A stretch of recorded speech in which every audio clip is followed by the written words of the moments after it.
All right. Thank you, everybody, for joining us today. We're very excited to have you all here. My name is Matt. I work with GreenPoint as a member of our sales organization, so I appreciate you guys opening my emails and taking a look and attending this event with us.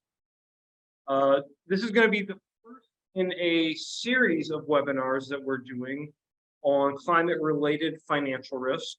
We're very happy to have you here for the first part, Avoiding the Next Liquidity Crisis with Marcus Cree. I am going to step aside here and then I'll hop back on at the end to do our Q&A and also to talk a little bit about our next webinar, which will be on August 17th. So with that, I'm going to step aside here and then let Mark. Thanks, Matt. Okay, like Matt says, we very much appreciate you spending this hour-long time on this webinar with us. We consider this to be one of the more important topics that's going on in the market today. From my perspective, I've been in risk management now for around about 30 years. And it's always been my experience that the conversation has been kind of, whatever's been talked about, it kind of ripples through. From the top, the policy, right the way down to every area of the financial market. What's happening now, though, it's worryingly not happening. And what we're really talking about is that we know that the US government has made a commitment to fighting climate change, whatever it means by that, which we'll come to, but it's made that commitment. So we know that there will be regulations coming in which are likely to fundamentally change the economic position of many of the borrowers who are currently sitting on bank balance sheets. And most pointedly, it will be a costly transition for those people borrowing in the current situation. So the risk will rise. As the risk rises and that credit risk rises, banks are going to be asked to put more capital aside to it. That's going to be close to the economic, the expected and the unexpected capital.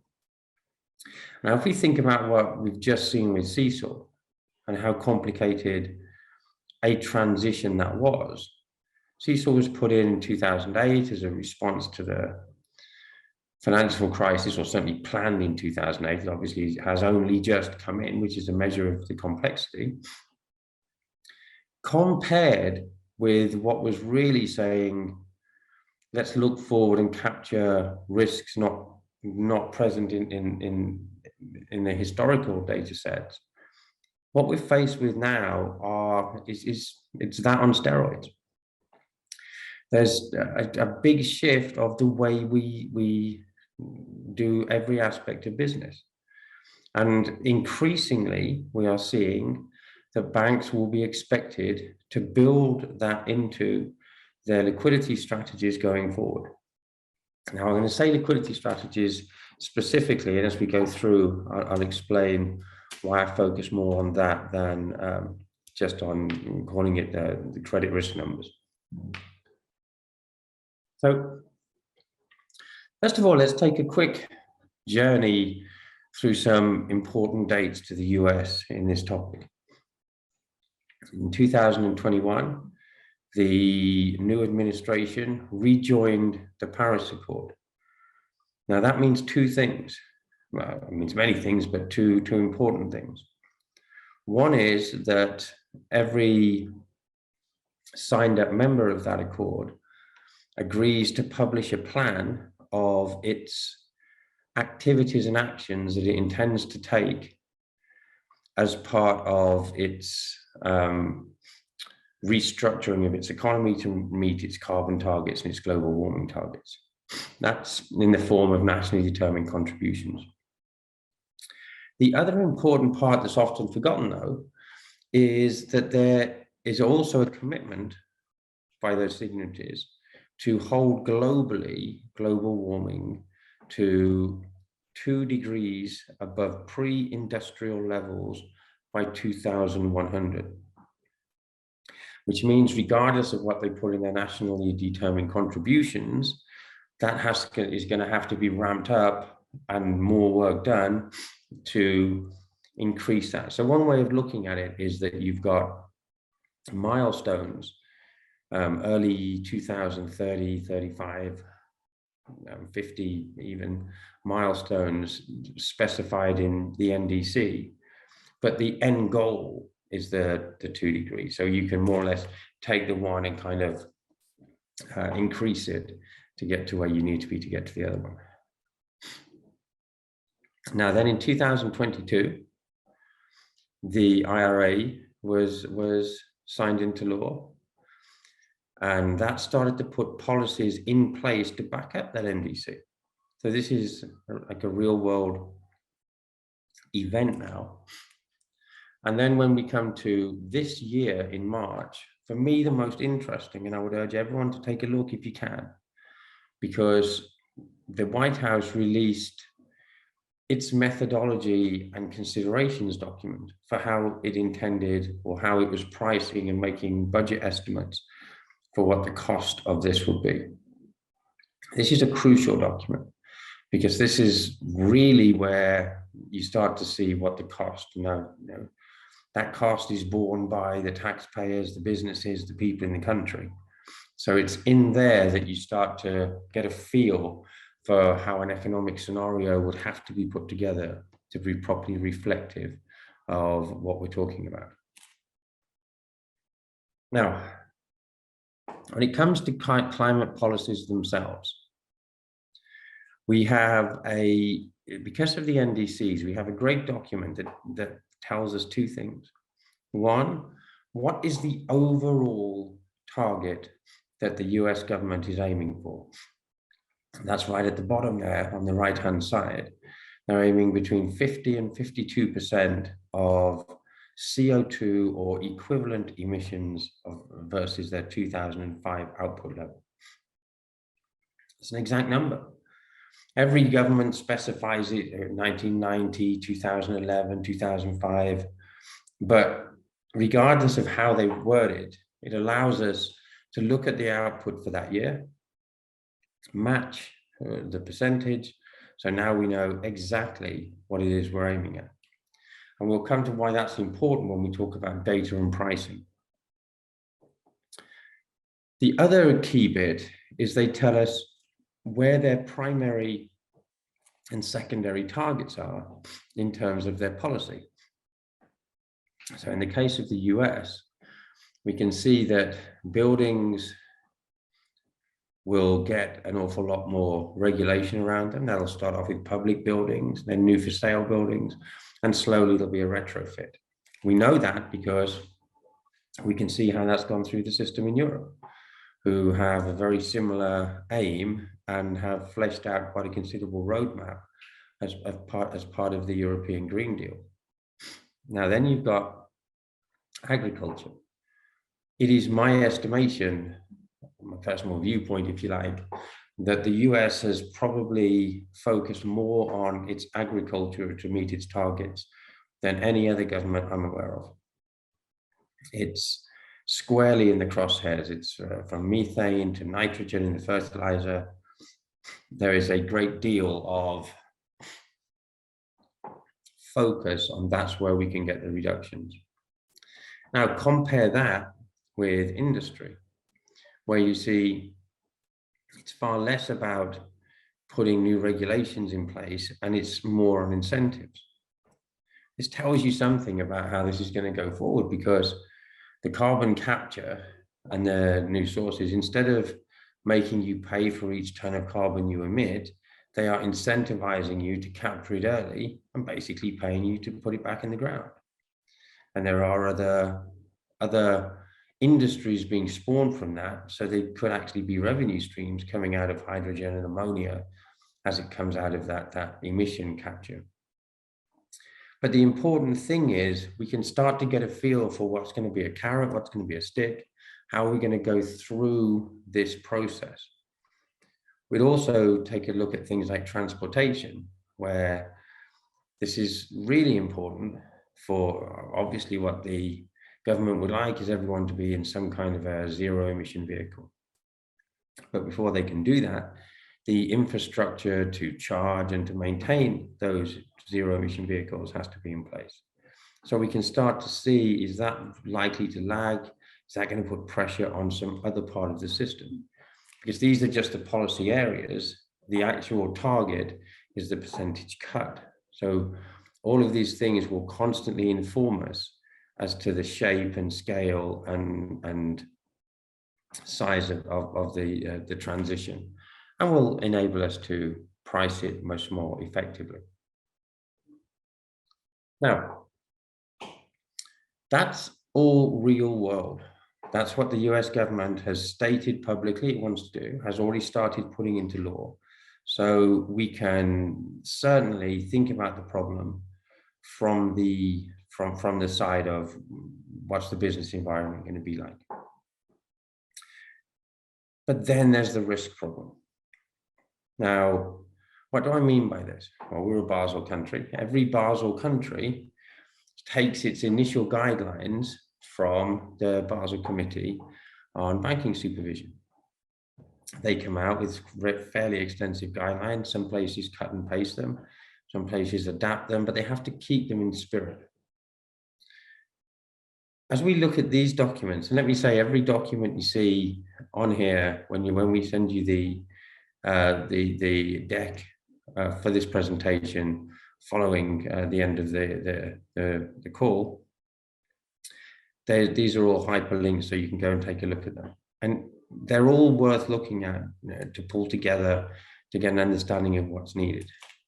We know that following the last crisis in 2008, Basel kind of ramped up its sound liquidity management guidance, more on the contingency planning, the stress testing, just a lot more about looking for problems and being ahead of that.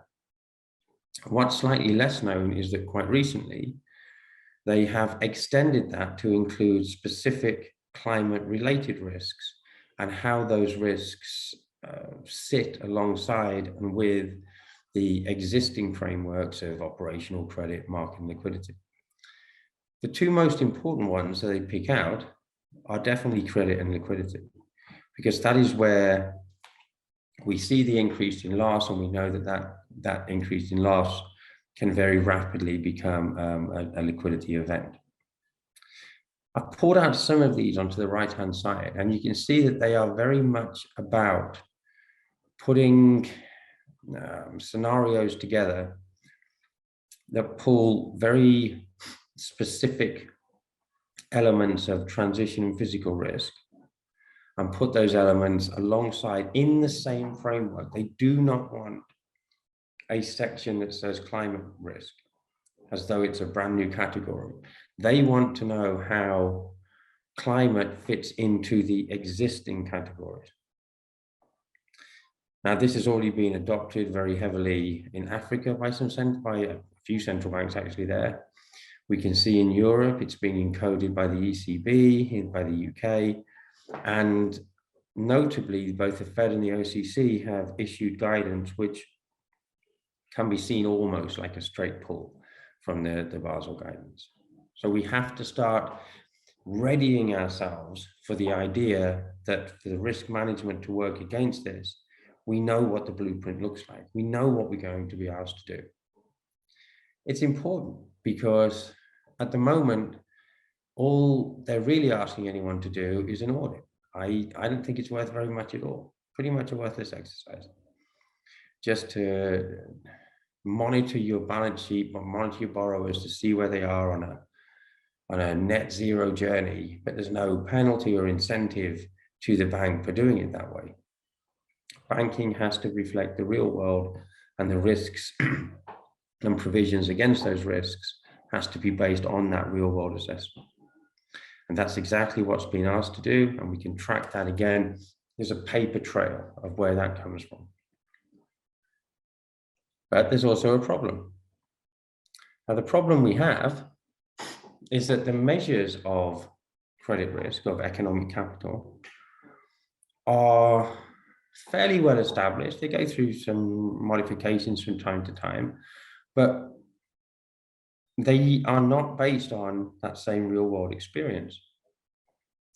What they are, there's an RWA calculation, which in one form or another has been around for a while. And that very much looks backwards. It takes a look at almost like stochastic data calibration, where you're estimating what your losses will be based on the fact of what those losses have been in the past.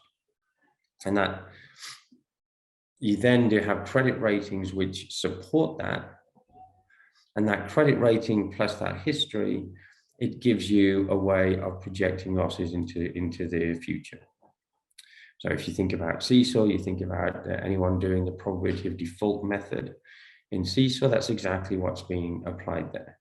Everything is done from historic data sets being properly calibrated and client data being captured and pushed through. That's a problem, because if you are going to change an entire economy, then those data sets of historical behaviors will never be found. We've never gone through such a root and branch change to everything before. And as we prepare for that root and branch change, we have to do and think about a few things. Primarily, we need to extend the models. Now, how are we doing this?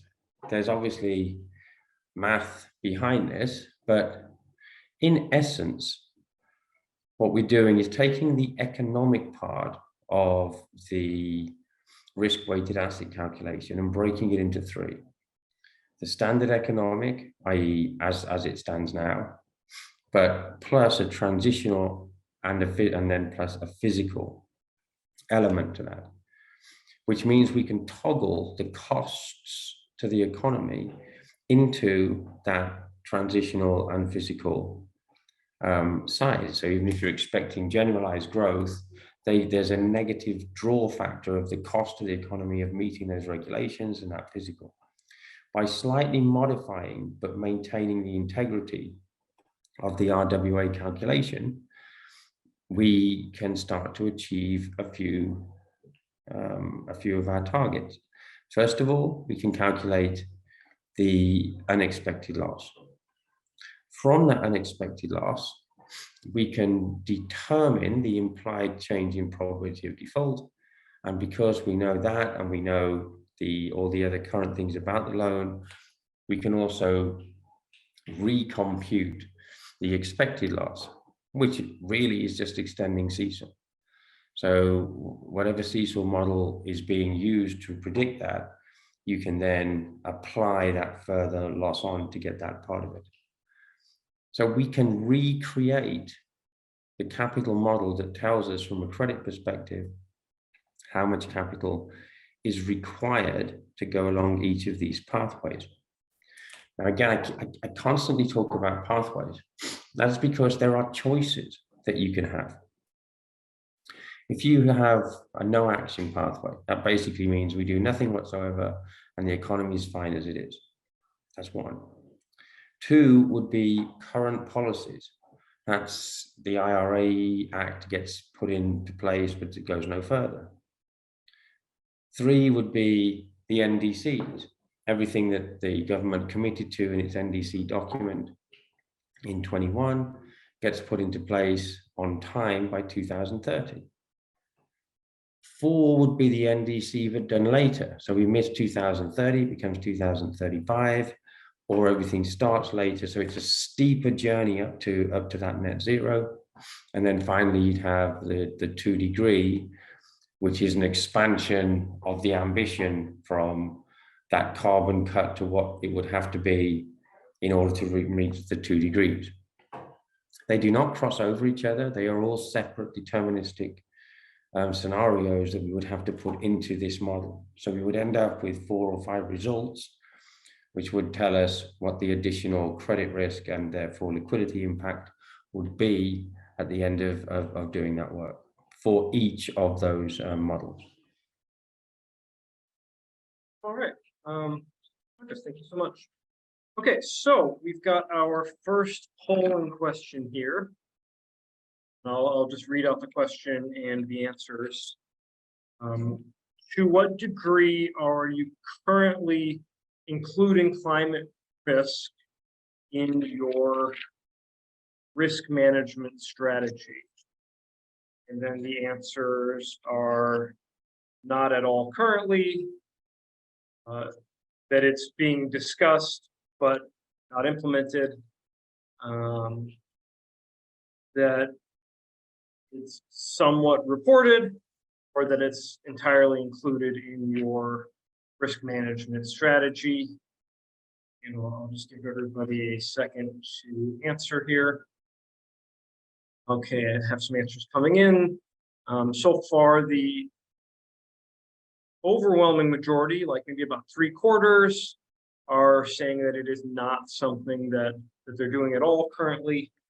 And it looks like we have about 1/4 of our attendees with the second answer, which is that it's something that's being discussed.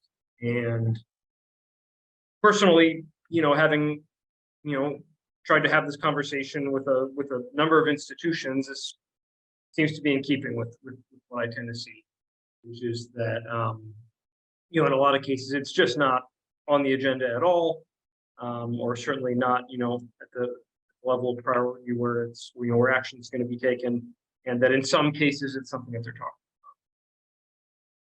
about. Marcus, I'm curious to hear your thoughts.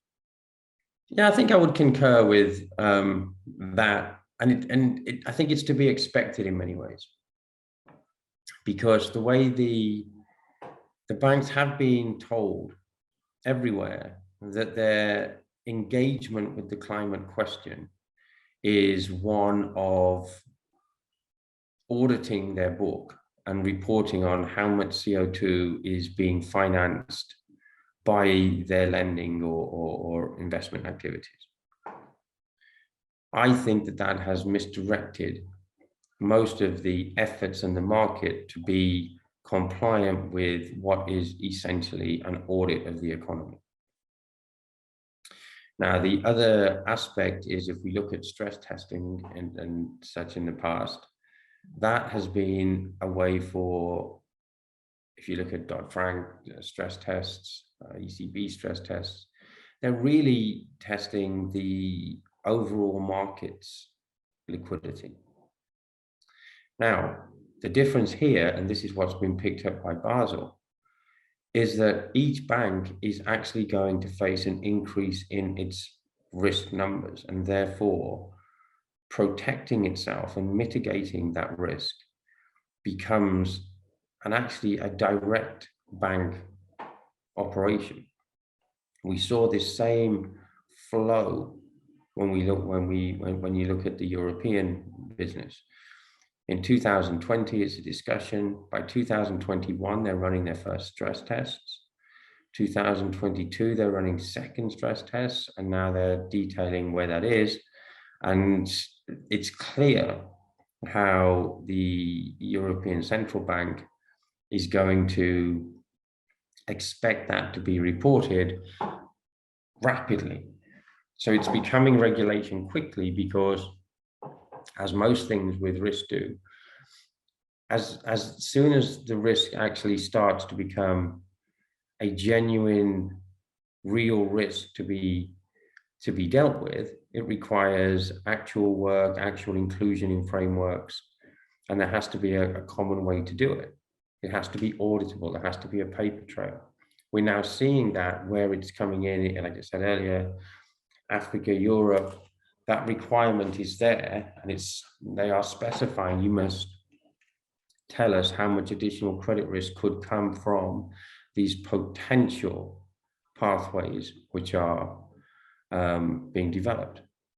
So it doesn't surprise me the way it's not discussed by the US regulator, or hasn't been. It actually is being discussed. It's not as deep into the market as it should be. But the banks themselves and the credit unions themselves, they know that this risk is there. It's just that no one's really telling them how to do it. I mean, the good news is we can figure that out because it's going to follow a pattern. But that's why I think we are where we are. It's costly and time consuming to build out a framework internally to do something when the people who are going to ask you for those numbers haven't actively specified what it's going to be yet. So yeah, I think from across our conversations, it would be very surprising to me if people had said that they had something fully in place. Yeah. Okay. Thanks. Well, okay, let's keep going. Okay. So what we're discussing here now is, what does a scenario look like? In many ways, this is the most important part of how we put this together. So I'm going to go back to the way the US government has actually put this consultation paper out and discusses the way it does this impact analysis. It divides the US into 4 impact zones, made common by the physical risks that they face, but not just that, also the industries that would face different transitional costs in states within those 4 sectors. And it then specifies a way of building a scenario. There's a lot of concentration on transitional risks. And that becomes and is inherently top-down. That is because the pathway is specified in incredibly broad terms when it first gets written. We need a 70% reduction of CO2 from the global transport sector, something like that. Now, that's not a policy, that's an ambition. By the time that becomes a pathway and a government level policy, that is then, well, is that increase in rail? Is it an increase in electrification? Is it a additional tax on gas driven engine cars? There is a huge differential between the policy and the initial statement, but it does mean it's top down and has to reflect that. So when we build these, that has to be the way forward. That being said, if you are financing people through your lending who are already investing in that future green tech, so they're already building electric car plants, they're already using fertilizer with less nitrogen, they're already using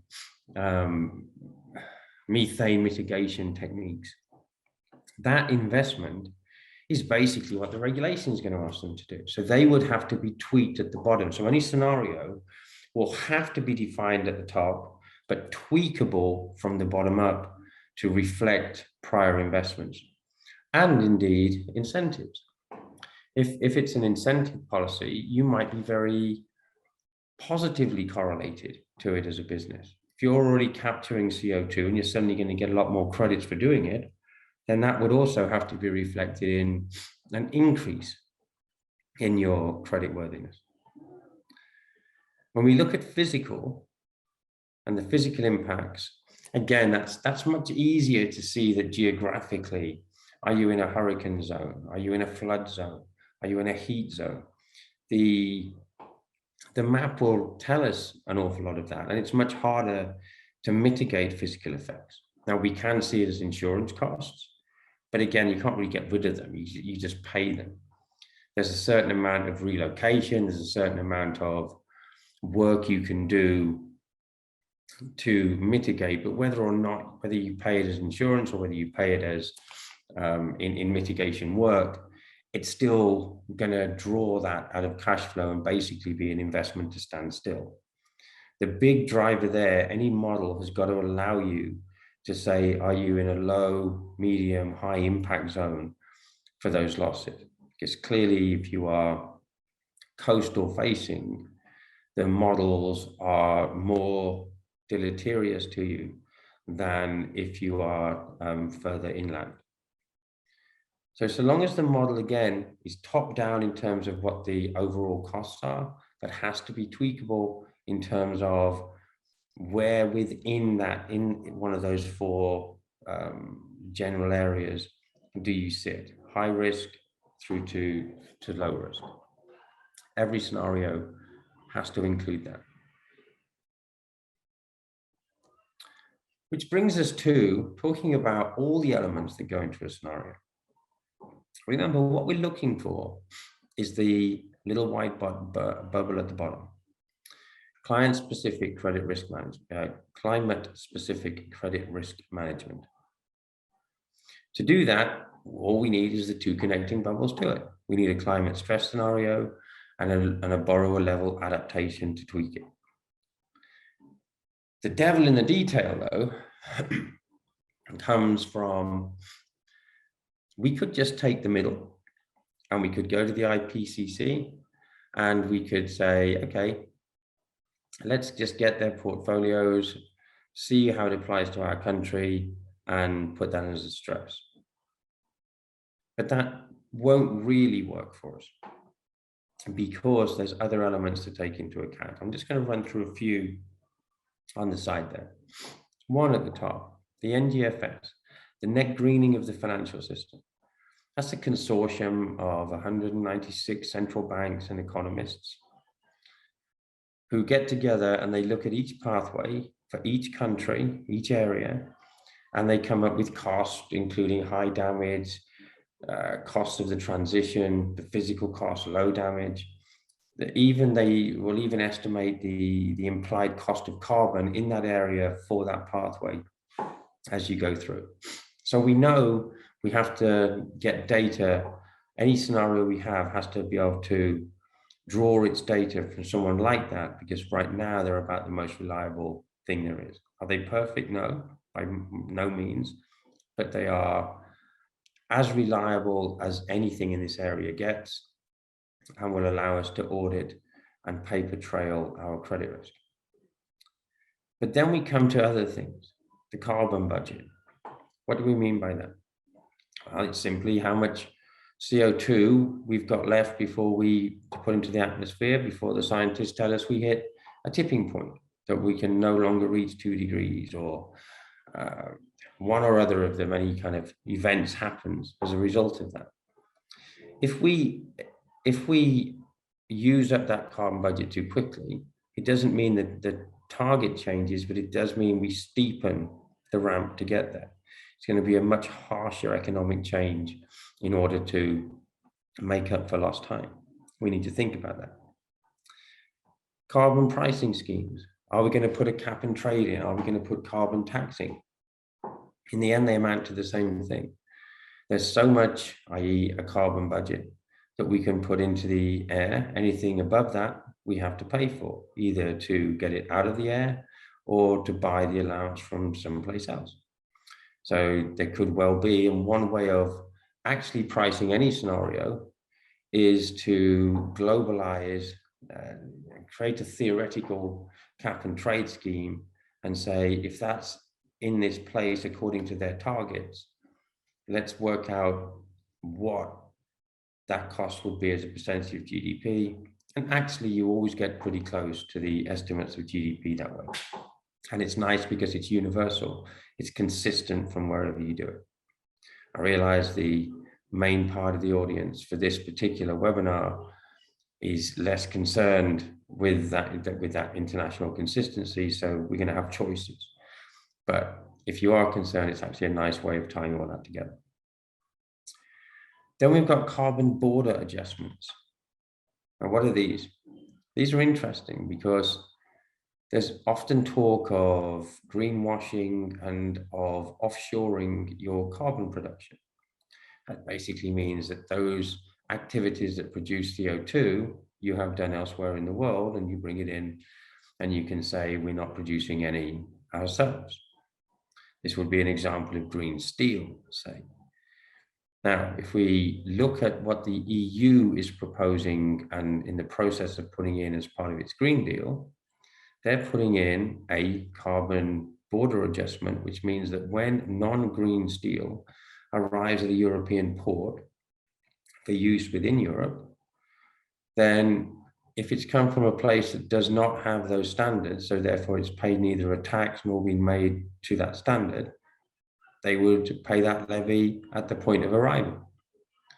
This creates a level playing field for, in their thinking anyway, for greener minded companies within the EU, and also is supposed to prevent offshoring of the CO2 production. Now that means that we have to start looking at where our borrowers do business to see whether they might actually start facing other costs outside of those that sit with just themselves.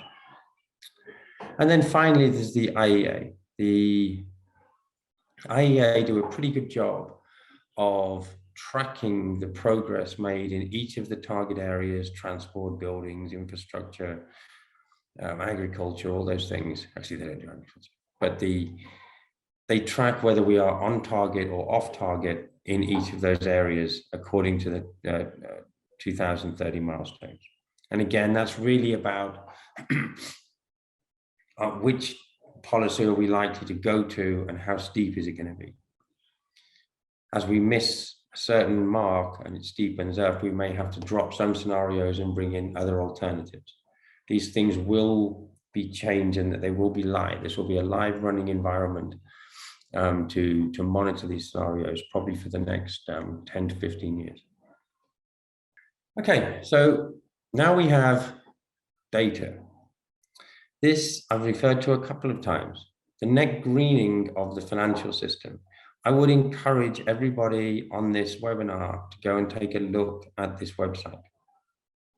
They have really put a great deal of thought and effort into costing out each of these policy pathways: 2 degrees, 1.5 degrees, 3 degrees, current policies, delayed current policies. There is a range of data, and it will give you year-on-year costs, either direct GDP costs or carbon costs that can then be transformed into direct GDP costs, because they will estimate that carbon as well as those impact costs. This gives us a fantastic start point and means that when we are asked to, well, where did this number come from? When we're doing our liquidity planning and we're thinking, okay, in this environment, we believe we'll be somewhere between these two, we will aim for this strategy pathway or that pathway. So therefore our liquidity strategy must kind of include what the additional liquidity needs would be. As a result of that, when we're asked where that data comes from, we have a source which is considering the newness of this whole kind of industry and thinking, I think is incredible. And it's really got a deep bench of knowledge. Every central bank's got members in there. It's got dozens of pretty well-known economists working with them. Now, they will get things wrong, but they will give us a great start point, at least to start asking questions as to where that number comes from, and do we want that liquidity number within our portfolio. All right, so given that we kind of been through the policies and their targets, and we have some kind of data about those policies, and kind of wrap our head around the math problem here, what do we do with all that? How do we kind of marry it all together? It's a good question, and it becomes the crucial question. And we've mentioned a second webinar coming up in August, and in that webinar we're going to go into much more detail about how we have encoded all this together, put this together, how we think it should look. But for now, I'm just going to use one of our kind of screens as an output, but really to illustrate how this has to get put together and how logically it can hang together and answer all of the questions that Basel's asking, the ECB is asking, the OCC will ask and will be asking very soon. And of course, that informs the ability to kind of have our liquidity risk management ready. So number one, we looked at building those scenarios. Pick the scenarios you've got. What's going to determine that? Does data exist for them? Do they make sense for the state that I'm in? But what I do know is that there are many to choose from, but there's probably a base set of 4, which we've got there: business as usual, current policies, NDCs and 2 degrees that every bank ought to have in, and every credit union needs to include in its liquidity management, because everything is going to come from one of those, really. Then go get the costs. Make sure that the measures we choose cover multiple pathways. So we want to use consistent measures. So anything that we use, a GDP measure, a carbon cost, make sure it covers all of the scenarios we've got. Make sure that it's translatable into an impact that can go into a known calculation. Now, given that the economic growth is part of the RWA calculation, and that sits at the heart of our planning, then by economic growth, we can look at GDP. So if we translate that into GDP impacts, we can get that. The bottom 2 are sort of important in that step 2, because we need physical and transitional done separately. I mean, they will always be intrinsically tied together, in the sense that if you do more transition early, there's less physical impact. If you do less transition, there's more. So yes, there's a dependency on each other, but we need them broken out as two separate reportables. If we don't, we're going to end up having to go back and make sure we manage to do that in the end. Then the supply chain. Now, not just the supply chain, but also the adaptations. This is where we have to figure out a way of including non-target industries. If you are wholly dependent on an industry that's being driven out of business, then in many ways, so are you. But how do we know where that dependency is? Well, I think there's a few ways of doing that. But one obvious way is to use the pooling and the economic sectors, and to look at, market and market alpha returns, idiosyncratic returns across those sectors. And we're able to see which sectors move with each other. It's not 100% exact, but what it does tell us, it gives us a good indication that even though your business is being impacted, if that business over there is, and you are dependent on it, you will see a similar hit. We can also put fairly broad brush kind of, okay, if you're not targeted, you're going to get a standard percentage of the hit. But I prefer to think about it and correlate it and actually put that in.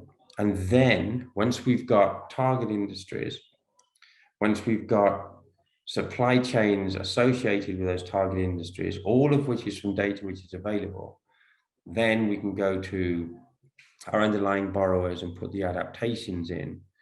And that's where we put that final tweak, that final bottom up that gives the result meaning to us as an organization, that we couldn't just put a multiplier. And then we need the results. And those results we have to get in order to be able to back into the numbers and defend the numbers. We've got to know what the overall capital charge is, but how much of that is expected, unexpected? How much is in the tail, the unexpected losses, and how much is it should we be building into the expected losses, because that's sort of like the CECL model again. That breakdown is going to be key when you get audited or the examinations ask where this all came from. At the heart of that, we have to be able to say, what does all that mean from a probability of default perspective? Can we actually identify how much each of our borrowers has increased in their riskiness? And if we can we put a spread on that?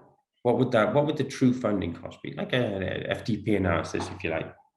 What would the cost of funding that loan really be if we were to take this into account? And it gives us an idea of, do we want to incentivize some kind of future-proofed borrowers, or do we just want it to be aware of how what we could be behind should one of those pathways occur? And obviously, in the end, we want that amalgamated up from loan level to various levels in the across the balance sheet. So my view is it's definitely possible. And if you think through logically of the data that's available, and you apply that data in a consistent manner as you go through, you can end up with a meaningful result which you can contextualize. So you can have your normal report and you can say, oh, by the way, there are these 4 or 5 pathways that we consider, and each of them would be, we can show you what the increase would be, and this is how that comes about. And then we can take appropriate kind of liquidity planning action based on the back of that. Okay, so before we come to questions, because we're coming up towards the end of the time, and I would like to get 1 or 2 questions in if we can. Let's just run through a list of everything we need in a climate framework to manage the credit union or the banking additional risk. It must handle multiple scenarios. We cannot average these out to a number. It has to have multiple deterministic scenarios. We have to be able to get prices, and they have to come from a source which would stand up to scrutiny in an audit. The NGFS is probably the only existing one where we can say that's the case at the moment. And so we have to think about that, make sure we can fit that into any framework we build. 3, is it in line with our current methodology? Can we put credit with credit, liquidity with liquidity? Can we talk in the same language? We can't have just an abstract report over there that can't be glued together and can't actually be included in the planning. So it must be based on that reporting. Do we capture transitional and physical risk, both at the top-down plus at the bottom-up tweaking level? Those are controls that we need. That's the adaptations and part of the tweaking. Now, once we can get those, we can get to our 4 results: our capital, our default probabilities, our spreads, and our expanded risk reporting to put these unknowns in place. If we can achieve all of these, and then the following year with these results, we can then go and modify the scenario, and the whole process just moves around. But we will basically future-proof our risk management against this particular requirement well before it becomes a liquidity crisis or even a liquidity event. But without it, without putting all of these things in place, I honestly believe that that's where we are most likely to end up. Now, before we go, just last one before the questions. This entire webinar has been to discuss the theory of what is necessary to manage this emergent risk category and have it sit alongside our standard credit market operational and liquidity risks.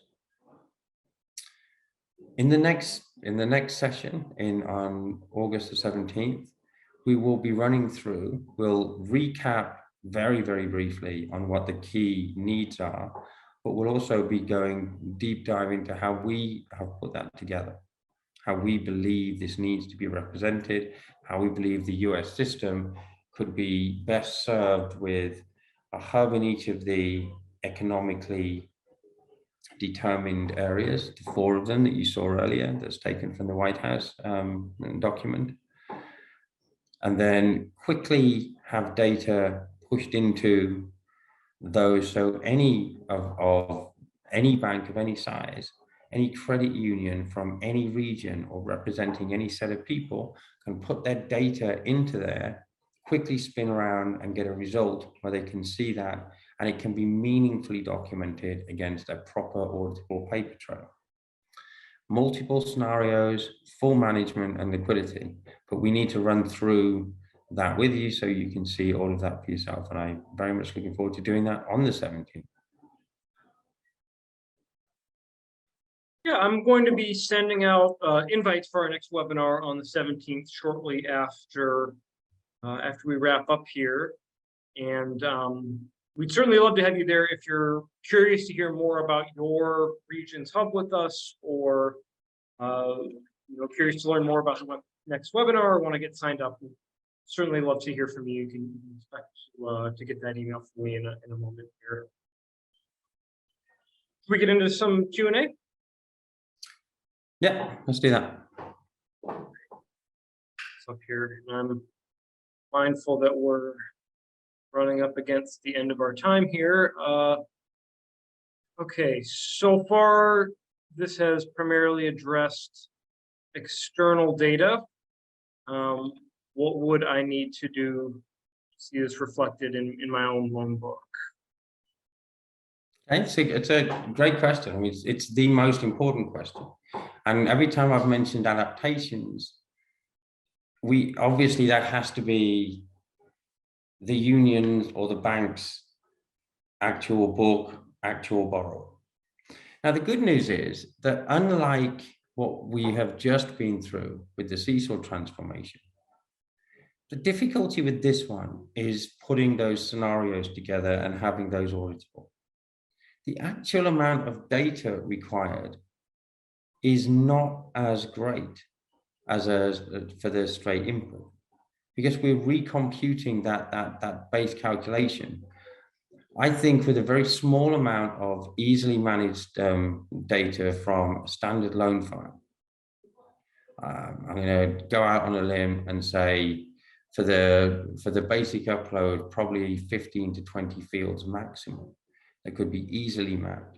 I think that can be put into an online calculator where you like a portal where you have an access into that hub for your little piece of it.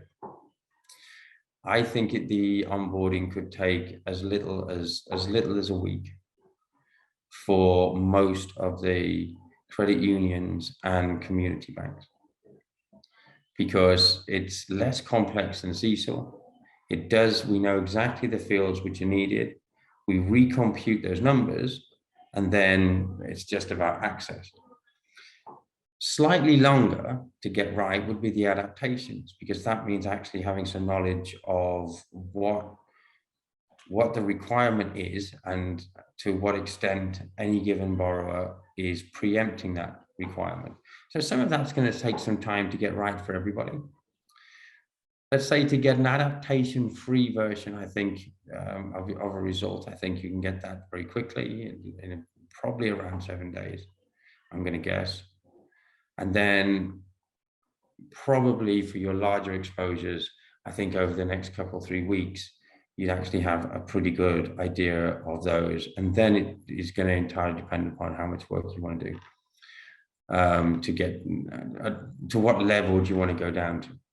And that's just a never-ending, a never-ending job. But I think you can probably clear out the bulk of the work very quickly, because it's a fairly tightly defined and fairly tightly designed process.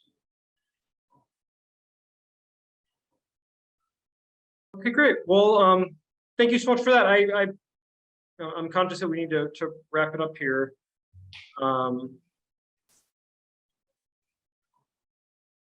I'll let you talk briefly about the ebooks here, and then we can wrap up.